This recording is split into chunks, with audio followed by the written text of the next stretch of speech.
durante um tempo, essa ginga, essa malandragem, esse futebol descompromissado foi o suficiente para o Brasil ganhar quase que tudo, né?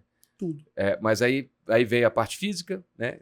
O futebol passou a ser mais físico, Sim. mais pegado, e a partir de aí o Brasil tem que correr atrás. Então, primeiro, futebol arte, futebol físico. Agora é alto rendimento, né? O atleta de futebol hoje ele precisa se equiparar a um atleta de Olimpíada, não é isso mesmo? Então, se ele chega lá com tudo, ele tem a ginga, ele tem a malemolência, ele tem o físico, mas Sim. ele não tem o psicológico. As coisas não funcionam. A gente percebe, por exemplo, que é uma questão de desenvolvimento aqui no Brasil, que ainda é bem precoce. Quando a gente pega equipes do esporte especializado, vôlei, basquete, handebol, natação e inúmeras modalidades, a ginástica, esporte que é especializado, essa questão da psicologia, essa questão do treinamento mental é fantástico. Eu falo com muita alegria. Por exemplo, eu vejo as meninas que foram medalha de ouro no vôlei de praia, e ela falando assim, não, essa música aí é uma música que faz parte da minha preparação mental. Então, assim, você sabe que tem uma orientação, você sabe que tem uma psicóloga, você sabe que tem um profissional nessa área para trabalhar com elementos. Quando a gente vê o Brasil, por exemplo, no futebol, o treinador optou por, na última Copa, não levar um psicólogo ou não permitir que um psicólogo participasse da preparação desse ciclo. E quando questionado antes da Copa, ele falou sim que optou por levar um jogador que ia gerar mais grupo, que era o Daniel Alves. Que logo em seguida aconteceu o que aconteceu. Então, assim, eu acho que isso fica bem evidente realmente qual é a visão.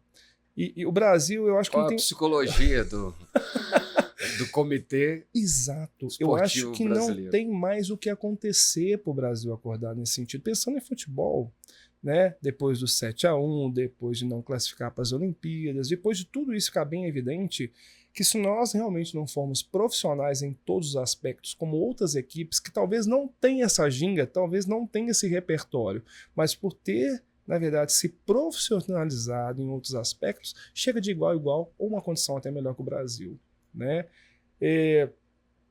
É uma pena. Sem falar do histórico de pobreza, violência que a maioria enfrenta, né? Cara, assim, além de não ter acompanhamento, exato. Nunca teve, né? A gente tem atletas hoje formados, por exemplo, um atleta de grande expressão hoje no momento do Brasil, o Hendrick, né? Um jogador que foi futebol europeu. Que parece extremamente inteligente. É o jogador do futuro. Esse é o jogador do futuro. Por quê? É um jogador que com 14 anos ele tem escola. Ele tem, na verdade, uma preparação com relação a idiomas. Ele fala inglês, ele fala pelo menos uma língua. Só pela forma como dá entrevista, a forma de se posicionar, né? Quando questionado, ele se posiciona. Aquilo que ele sabe que vai ser polêmico, ele tem realmente artifícios ali para ele fugir, que ele não quer... Então, assim, esse é o atleta do futuro, né? Eu trabalho hoje prestando serviço para uma agência de futebol que chama Champion Talent. Vou mandar um abraço para os caras. São só ex-jogadores de futebol. São ex-jogadores do América, tem outros jogadores do Galo e tal, e outros jogadores.